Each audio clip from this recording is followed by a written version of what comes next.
Hello everyone. Today's topic is matter and its chemical classification. Okay. मेरी पहली video में आप लोगों ने देखा होगा कि मैंने वहां पर आपको मैटर क्या होता है, मैटर की क्या क्या प्रॉपर्टीज होती हैं, मैटर को किस तरह से हमने फिजिकली उनको कैटेगराइज किया था, उनके स्टेट के बेसिस पर उनकी क्या क्या प्रॉपर्टीज थी, ये हम लोगों ने देख लिया था. ठीक है, मैं थोड़ा सा रिवाइज करा देती हूँ. What is matter? Anything is matter. We know that anything is matter. Anything which has mass and occupy space is called as matter. वैसे तो अगर देखा जाए मैटर को यहाँ पर क्लासिफाई किया जाए तो दो बड़ी कैटेगरी बनती है, लिविंग मैटर और non living matter. Living matter में आ जाता है हमारा प्लांट और एनिमल, जिन पर अभी हम बात यहाँ पर नहीं करेंगे. हमें बात करना है नॉन लिविंग मैटर की. ठीक है, नॉन लिविंग मैटर जो हमारा होता है वो फिजिकल प्रॉपर्टी के बेसिस पर मैं इसको अपनी पुरानी वीडियो में बता चुकी हूँ कि उनको किन किन फिजिकल स्टेट में डिवाइड किया गया है, लाइक जैसे सॉलिड स्टेट, लिक्विड स्टेट और गैसेज स्टेट, और इनकी क्या क्या प्रॉपर्टीज होती हैं. आज हम लोग देखेंगे यहाँ पर कि मैटर को हम केमिकली किस तरह से क्लासिफाई कर देते हैं, उसकी केमिकल प्रॉपर्टी के बेसिस पर किस तरह हम मैटर को क्लासिफाई करेंगे. ठीक है, सो पहला हम यहाँ पर लेंगे, matter has classified into two categories. ठीक है, बहुत ध्यान से समझिएगा बच्चों. मैटर यहाँ पर दो कैटेगरी में क्लासिफाई हो रहा है. पहला हमारी जो पहली कैटेगरी है वो है प्योर सब्सटेंसेस. Pure substances.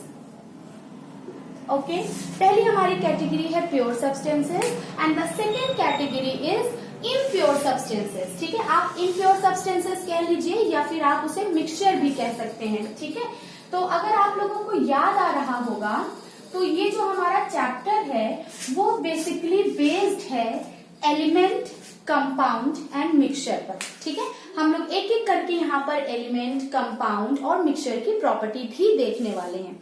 ठीक है, तो अभी हम लोग यहाँ पर देख रहे हैं कि मैटर को मैंने आपको यहाँ पर दिखाया है कि वो केमिकली किस तरह से क्लासिफाई हो रहा है. दो बड़ी कैटेगरी मैंने यहाँ पर आपको दिखाई, एक है प्योर सब्सटेंसेस, एक है मिक्सचर. पहले मैं प्योर सब्सटेंसेस पर बात करूंगी, उसके बाद हम लोग मिक्सचर पर आएंगे. ठीक है, तो पहले हम लोग प्योर सब्सटेंसेस की बात कर लेते हैं. What is pure substances? ठीक है, ऐसे तो हमने अपनी लाइफ में हम लोग दिन भर सुनते रहते हैं बहुत सारी चीजें प्योर हैं, इम्प्योर हैं. ठीक है, लेकिन इसको समझने के लिए एक छोटा सा एग्जाम्पल हम आपको यहाँ पर देंगे कि आप थोड़ी सी शुगर ले लीजिए, घर में होगी आपके, थोड़ी सी शुगर ले लीजिए और थोड़ी सी सॉइल पार्टिकल ले लीजिए, थोड़ी सी मिट्टी ले लीजिए, वो भी आपके घर में अवेलेबल होगी. तो दोनों को हम शुगर को और सॉइल को, दोनों को अगर हम पेपर पे रखते हैं, ठीक है, दोनों को अगर हम पेपर पे रखते हैं तो हमें कुछ ऑब्जर्व करने को मिलता है. जैसे कि अगर हम ध्यान से शुगर को देखें तो शुगर का जो पार्टिकल है वो सारे एक जैसे आपको दिखाई देंगे. सारे एक एक दाने जो होंगे शुगर के एक जैसे होंगे, एक छोटे छोटे क्रिस्टल्स होंगे. ठीक है, लेकिन अगर हम मिट्टी के पार्टिकल्स को या सॉइल के पार्टिकल को ध्यान से देखें तो उसमें कुछ पार्टिकल आपको बड़े दिखाई देंगे, कुछ छोटे दिखाई देंगे, कुछ एक दूसरे से डिफरेंट दिखाई देंगे. ठीक है, तो जो ऑब्जर्वेशन आपको वहां पर हो रहा है वही ऑब्जर्वेशन आपको यहाँ भी अप्लाई करना है. कि जैसे शुगर है तो शुगर क्या है? प्योर सब्सटेंसेस है. प्योर सब्सटेंसेस में प्योर सब्सटेंसेस के जितने भी पार्टिकल होते हैं, ठीक है, प्योर सब्सटेंसेस क्या है? मैटर है. और मैटर किसका बना हुआ है? पार्टिकल से बना हुआ है. Small tiny particle, small tiny particles के आपस में मिलने से ही मैटर बनता है, जिन्हें हम उनकी सिंगल यूनिट को क्या कहते हैं? एटम कहते हैं. इसके बारे में भी हम अपनी पुरानी वीडियो में आपको बता चुके हैं. तो प्योर सब्सटेंसेस क्या है? वो सब्सटेंसेस जिसके छोटे छोटे पार्टिकल होंगे और सारे पार्टिकल की प्रॉपर्टीज जो होंगी वो एक जैसी होंगी. ठीक है, वहीं अगर हम मिक्सचर की बात करें तो सॉइल पार्टिकल क्या है? वहां पर आप देख रहे हैं कि छोटे छोटे पार्टिकल हैं, बट वो क्या है? डिफरेंट डिफरेंट साइज के हैं, डिफरेंट डिफरेंट शेप्स के हैं, डिफरेंट डिफरेंट कलर के हैं, और वो आपस में एक दूसरे से बिल्कुल डिफरेंट है. ठीक है, तो दो बड़ी कैटेगरी हमको यहाँ पर देखने को मिली, प्योर सब्सटेंसेस और मिक्सचर. ठीक है, तो इस तरह हम कह सकते हैं कि pure substances is a substance that contain same kind of particle. ठीक है, and have the same properties. ठीक है, अब अगर मैंने आपको बताया कि हम यहाँ पर अभी मिक्सचर की बात नहीं करेंगे, हम पहले प्योर सब्सटेंसेस की बात करेंगे. ठीक है, तो प्योर सब्सटेंसेस की जब हम बात करेंगे हम देखेंगे प्योर सब्सटेंसेस भी दो पार्ट में डिवाइड है. ठीक है। हमारा प्योर सब्सटेंसेस भी दो कैटेगरी में डिवाइड है। एक कैटेगरी हमारी बनती है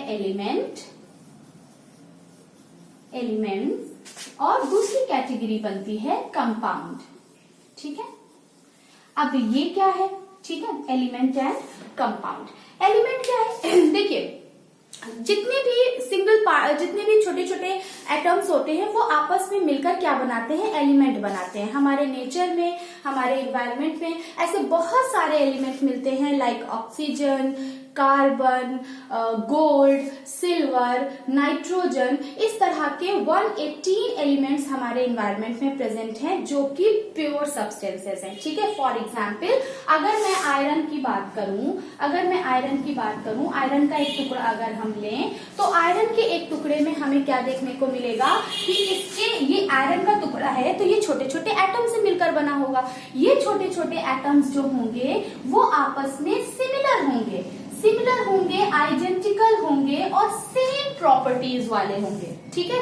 तो एलिमेंट जो होगा वो सेम तरह के एलिमेंट, सेम तरह के एटम या सेम तरह के पार्टिकल से ही मिलकर बना होगा, जो कि एक प्योर सब्सटेंसेस होगा। इसके बहुत सारे एग्जाम्पल हैं, लाइक आयरन है, गोल्ड है, कॉपर है, डिफरेंट टाइप की गैसेस आप ले सकते हैं, जैसे ऑक्सीजन है, नाइट्रोजन है, हीलियम है, बहुत सारी इस तरह की गैसेस हैं, बहुत सारे इस तरह के सॉलिड मटेरियल हैं, बहुत सारे इस तरह के हमारे लिक्विड भी हैं जो एलिमेंट में आते हैं, ठीक है। एलिमेंट वो सब्सटेंसेस होता है जो केवल एक तरह के पार्टिकल या केवल एक तरह के मॉलिक्यूल या केवल एक तरह के एटम से मिलकर बना होता है, ठीक है।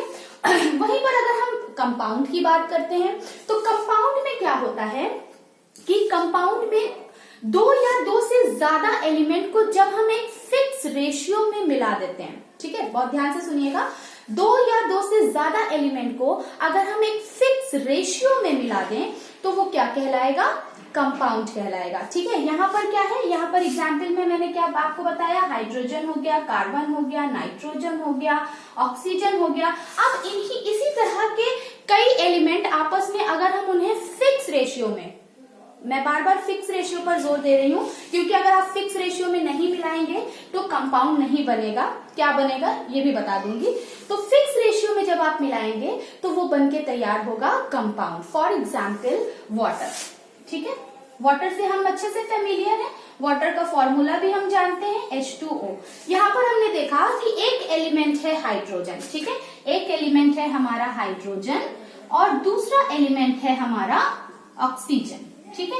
इस हाइड्रोजन और ऑक्सीजन को जब हम मिलाते हैं 1:8 के रेशियो में तब जाकर बनता है वाटर, ठीक है। यानी आप अगर यहाँ से देख सकते हैं कि हाइड्रोजन के हमने यहाँ पर 2 एटम लिए हैं और ऑक्सीजन के हमने केवल 1 एटम लिए हैं और आपस में जब इनको हमने इसी रेशियो में मिलाया तब जाकर वाटर बना। मेरा कहने का मतलब ये है कि अगर आप इस तरह से हाइड्रोजन 2 लेते हैं और ऑक्सीजन भी 2 लेते हैं तो ये हाइड्रोजन पर ऑक्साइड बन जाएगा, वाटर नहीं बनेगा, ठीक है। तो वाटर बनाने के लिए कंपाउंड बनेगा, ये भी कंपाउंड बट डिफरेंट प्रॉपर्टी वाला बनेगा, ठीक है। तो वाटर बनाने के लिए अगर आप चाहते हैं कि वाटर बने तो आपको हाइड्रोजन और ऑक्सीजन को इसी रेशियो में लेना होगा, ठीक है। सिंगल ये एलिमेंट अलग कर दीजिए और दूसरा एग्जाम्पल भी ले लेते हैं, जैसे सोडियम क्लोराइड। ये भी क्या है, एक तरह का कंपाउंड है। यहाँ पर सोडियम का एक एलिमेंट और क्लोरीन का एक एलिमेंट है, ठीक है। शुगर, मैंने शुगर की बात करी थी, अगर मैं शुगर का एग्जाम्पल लूं C6H12O6, ये शुगर का है फॉर्मूला है, ठीक है।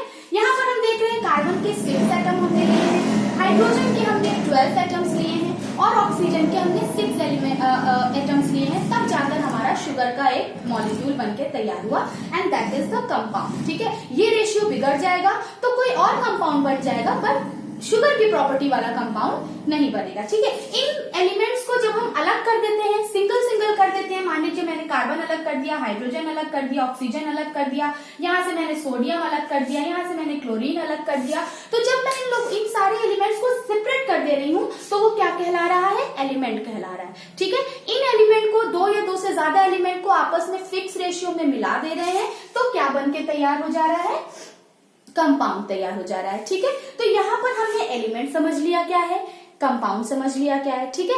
डिफरेंट तरह के एलिमेंट्स हम लोग यहाँ पर देखेंगे, डिफरेंट तरह के कंपाउंड्स देखेंगे, ठीक है। अब अगर इन एलिमेंट्स को हम without any ratio, without any composition, किसी भी रेशियो में मिला देते हैं तो वो बनके क्या तैयार हो जाता है, मिक्सचर तैयार हो जाता है। फॉर एग्जाम्पल मैं वाटर को ही लेकर आगे बढ़ती हूँ। वाटर की प्रॉपर्टी आपने देखा यहाँ पर कि वाटर को जब हम 1.8 के रेशियो में मिलाते हैं तो बनता है वाटर, ठीक है। अगर हमने इस वाटर में ऐड कर दिया सम शुगर, सम सॉल्ट, इनको अगर हम ऐड कर देंगे तो ये इसके जो हमारी जो प्रॉपर्टी होगी, जो शुगर, जो कंपाउंड की, ये वाटर की जो प्रॉपर्टी होगी वो चेंज हो जाएगी, ठीक है। प्रॉपर्टी चेंज हो जाएगी जिसकी वजह से इसका मेल्टिंग पॉइंट, बॉइलिंग पॉइंट सब कुछ चेंज हो जाएगा और वो क्या कहलाने लगेगा, मिक्सचर कहलाने लगेगा, ठीक है। तो बेसिकली हम यहाँ पर ये भी समझ सकते हैं कि एलिमेंट क्या है, कंपाउंड क्या है और मिक्सचर क्या है, ठीक है। समझिएगा, ये जितने भी एलिमेंट जो कि सेम काइंड ऑफ एटम से मिलकर बने हैं ये एलिमेंट कहला रहे हैं, ठीक है। इन्हीं एलिमेंट को फिक्स रेशियो में 2 या 2 से ज्यादा एलिमेंट को हम मिला रहे हैं तो कंपाउंड कहला रहा है, ठीक है। इन्हीं एलिमेंट्स को बिना किसी रेशियो के, विदाउट एनी रेशियो अगर हम आपस में मिक्स कर दे रहे हैं, आपने पानी लिया, ठीक है, एक मुट्ठी चीनी डाल दिया, उसमें घोल दिया, क्या बन गया, सोल्यूशन बन गया, वो आपका कंपाउंड नहीं कहलाएगा, वो आपका मिक्सचर कहलाएगा, ठीक है। तो यहाँ पर हमने देखा कि कुछ प्रॉपर्टीज हमारी एलिमेंट की हैं, कुछ प्रॉपर्टीज हमारी डिफरेंट कंपाउंड की हैं और मिक्सचर की, इनके बारे में हम लोग डिटेल पढ़ेंगे। अगर हम प्योर सब्सटेंसेस की, अगर हम यहाँ पर प्योर सब्सटेंसेस के कैरेक्टर्स को देखना चाहें कि इनके क्या कैरेक्टर होते हैं, तो इनके कैरेक्टर होते हैं कि they have the definite chemical composition. इनका केमिकल कॉम्पोजिशन क्या होता है, इनका केमिकल कॉम्पोजिशन बिल्कुल डेफिनेट होता है। ये यूनिफॉर्म कॉम्पोजिशन होते हैं, यानी इनके कॉम्पोजिशन को जो हमें चाहिए उसी रेशियो में मिलाएंगे तभी वो कॉम्पोजिशन बन के तैयार होगा।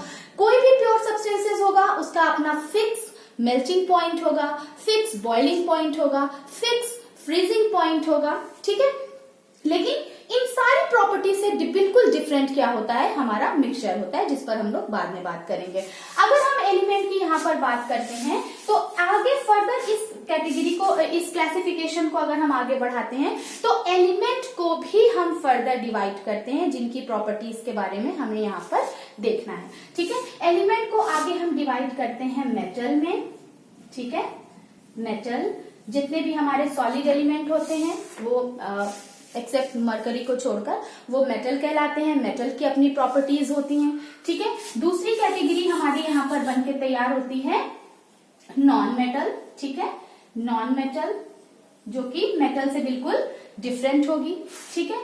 थर्ड कैटेगरी जो हमारी है यहाँ पर मेटल की वो है मेटलॉइड। मेटलॉइड, जिनमें मेटलॉइड क्या होते हैं, जिनमें मेटल और नॉन मेटल दोनों की कैटेगरी, दोनों की प्रॉपर्टीज मिलती है, ये मेटलॉइड कहलाते हैं। और नेक्स्ट हमारा तैयार होता है नोबल गैसेस, ठीक है।